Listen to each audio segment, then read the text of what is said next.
Inside nature, through the magnifying glass of science, designers extract principles, processes, and materials that are forming the very basis of design methodology. From synthetic constructs that resemble biological materials to computational methods that emulate neural processes, nature is driving design. Design is also driving nature. In realms of genetics, regenerative medicine, and synthetic biology, designers are growing novel technologies not foreseen or anticipated by nature. Bionics explores the interplay between biology and design. As you can see, my legs are bionic. Today, I will tell human stories of bionic integration, how electromechanics attached to the body and implanted inside the body are beginning to bridge the gap between disability and ability, between human limitation and human potential. Bionics has defined my physicality. In 1982, both of my legs were amputated due to tissue damage from frostbite incurred during a mountain climbing accident. At that time, I didn't view my body as broken. I reasoned that a human being can never be broken. Technology is broken. Technology is inadequate. This simple but powerful idea was a call to arms to advance technology for the elimination of my own disability and ultimately to the disability of others. I began by developing specialized limbs that allowed me to return to the vertical world of rock and ice climbing.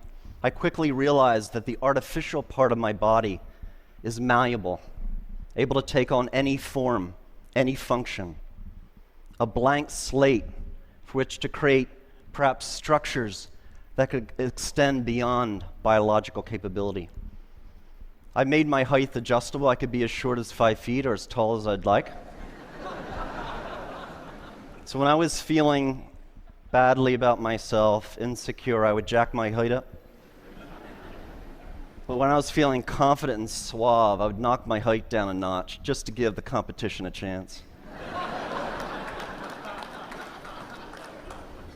Narrow wedge feet allow me to climb steep rock fissures where the human foot cannot penetrate, and spiked feet enable me to climb vertical ice walls without ever experiencing muscle leg fatigue. Through technological innovation, I returned to my sport stronger and better. Technology had eliminated my disability and allowed me a new climbing prowess. As a young man, I imagined a future world where technology so advanced could rid the world of disability, a world in which neural implants would allow the visually impaired to see, a world in which the paralyzed could walk via body exoskeletons. Sadly, because of deficiencies in technology, disability is rampant in the world. This gentleman is missing 3 limbs. As a testimony to current technology, he is out of the wheelchair, but we need to do a better job in bionics to allow one day full rehabilitation for a person with this level of injury.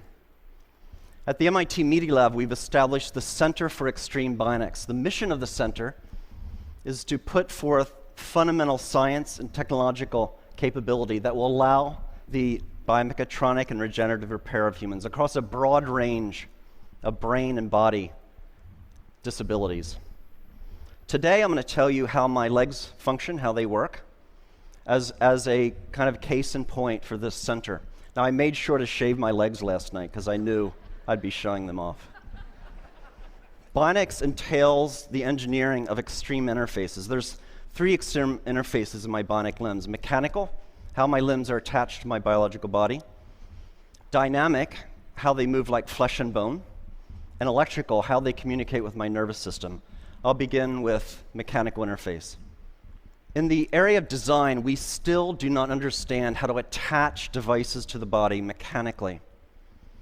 It's extraordinary to me that in this day and age, one of the most mature, oldest technologies in the human timeline, the shoe, still gives us blisters. How can this be? We have no idea how to attach things to our bodies. This is the beautifully lyrical design work of Professor Neri Oxman at the MIT Media Lab, showing spatially varying exoskeletal impedances, shown here by color variation in this 3D printed model. Imagine a future where clothing is stiff and soft where you need it, when you need it, for optimal support and flexibility without ever causing discomfort. My bionic limbs are attached to my biological body via synthetic skins with stiffness variations that mirror my underlying tissue biomechanics. To achieve that mirroring, we first developed a mathematical model of my biological limb. To that end, we use imaging tools such as MRI to look inside my body to figure out the geometries and locations of various tissues. We also took robotic tools. Here's a 14 actuator circle that goes around the biological limb. The actuators come in, find the surface of the limb, measure its unloaded shape, and then they push on the tissues to measure tissue compliances at each anatomical point. We combine these imaging and robotic data to build a mathematical description of my biological limb, shown on the left. You see a bunch of points or nodes. At each node, there's a color that represents tissue compliance. We then do a mathematical transformation to the design of the synthetic skin, shown on the right. And we've discovered optimality is where the body is stiff, the synthetic skin should be soft. Where the body is soft, the synthetic skin is stiff. And this mirroring occurs across all tissue compliances. With this framework, we produce bionic limbs that are the most comfortable limbs I've ever worn.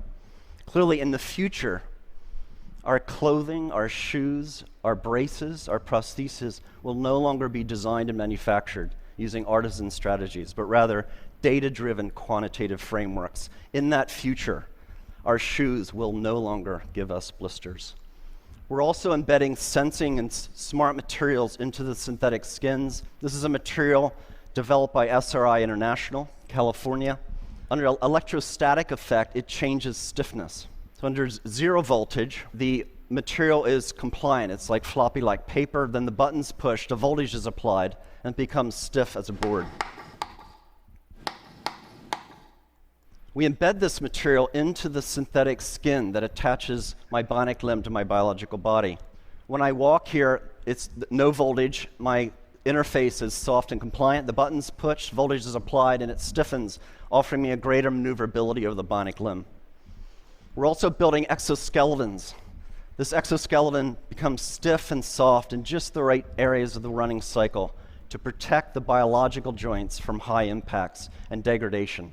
In the future, we'll all be wearing exoskeletons in such common activities such as running. Next, dynamic interface. How do my bionic limbs move like flesh and bone?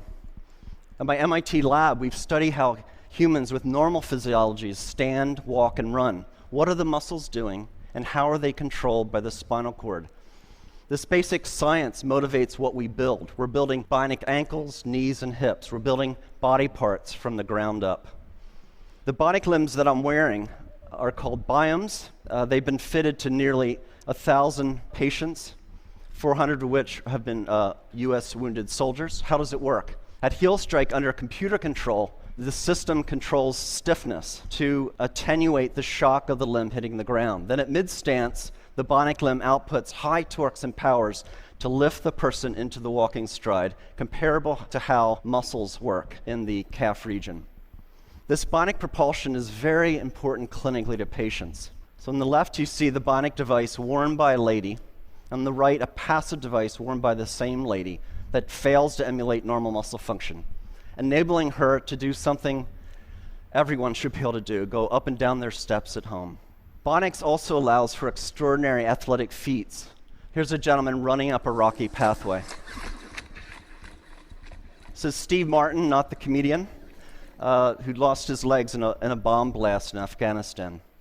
We're also building exoskeletal structures using these same principles that wrap around a biological limb. This gentleman does not have any leg condition, any disability. He has a normal physiology. So these exoskeletons are applying muscle-like torques and powers so that his own muscles need not apply those torques and powers. This is the first exoskeleton in history that actually augments human walking. It significantly reduces metabolic cost. It's so profound in its augmentation that when a normal, healthy person wears the device for 40 minutes and then takes it off, their own biological legs feel ridiculously heavy and awkward. We're beginning the age in which machines attached to our bodies will make us stronger and faster and more efficient. Moving on to electrical interface, how do my bionic limbs communicate with my nervous system? Across my residual limb are electrodes that measure the electrical pulse of my muscles that's communicated to the bionic limb. So when I think about moving my phantom limb, the robot tracks those movement desires. This diagram shows fundamentally how the bionic limb is controlled. So we model the missing biological limb, and we've discovered what reflexes occurred, how the reflexes of the spinal cord are controlling the muscles. And that capability is embedded in the chips of the bionic limb. What we've done then is we modulate the sensitivity of the reflex, the modeled spinal reflex, with the neural signal. So when I relax my muscles in my residual limb, I get very little torque and power. But the more I fire my muscles, the more torque I get, and I can even run. And that was the first demonstration of a running gait under neural command. Feels great.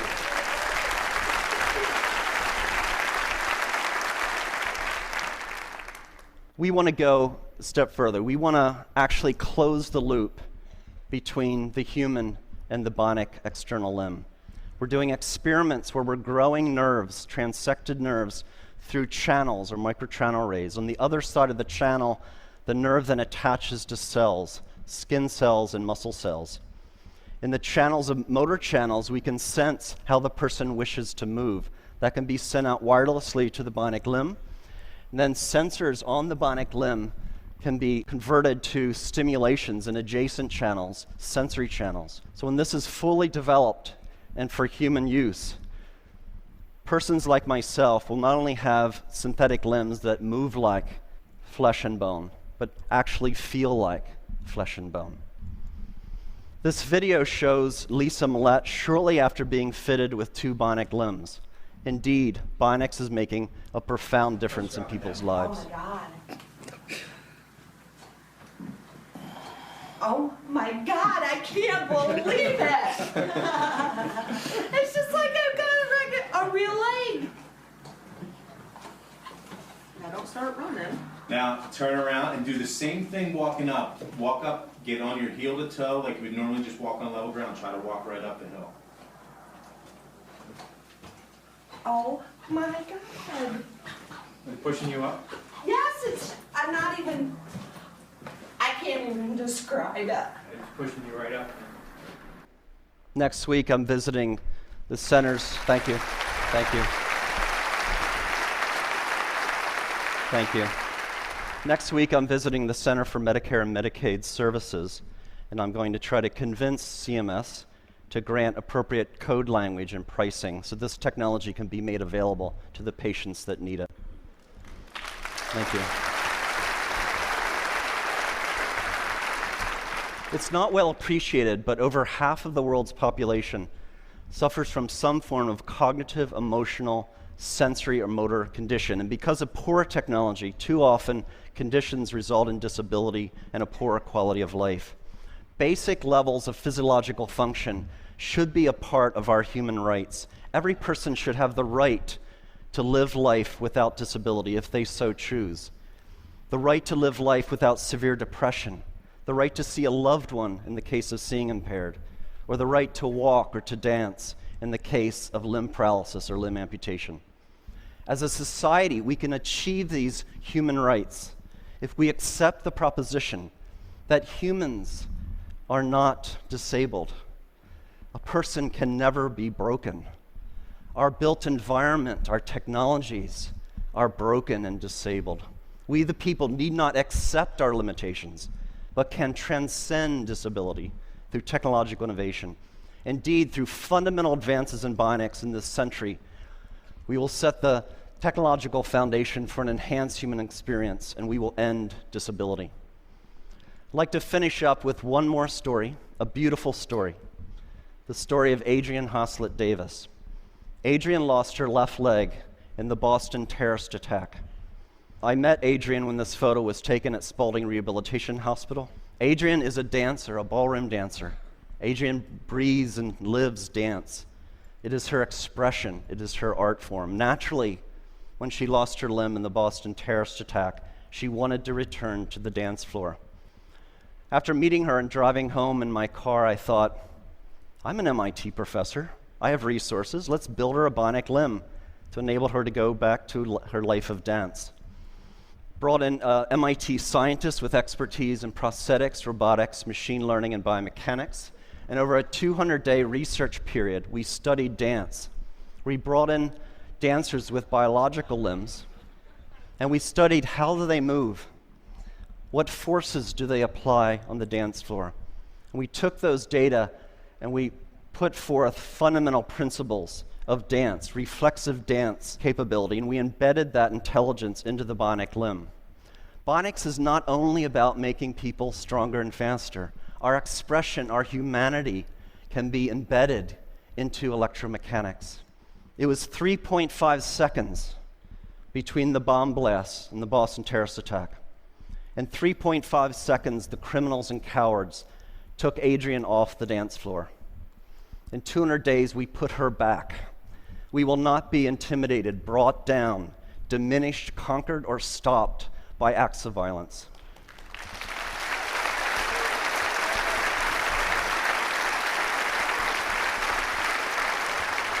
Ladies and gentlemen, please allow me to introduce Adrienne Hoslett-Davis, her first performance since the attack. She's dancing with Christian Leitner.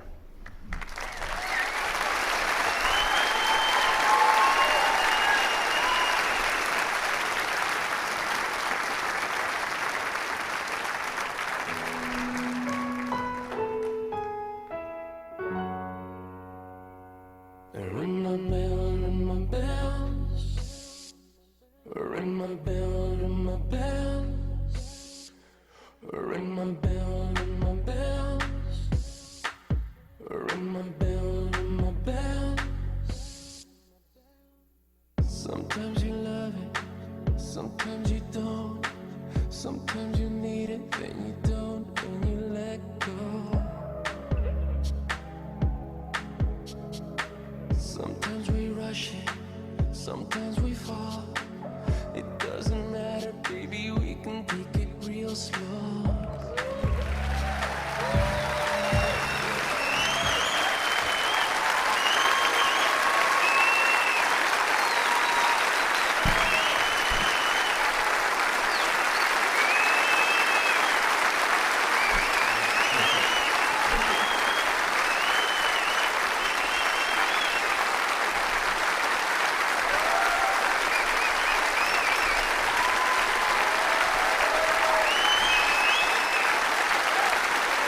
Ladies and gentlemen, members of the research team, Elliot Rouse and Nathan Bertarzi.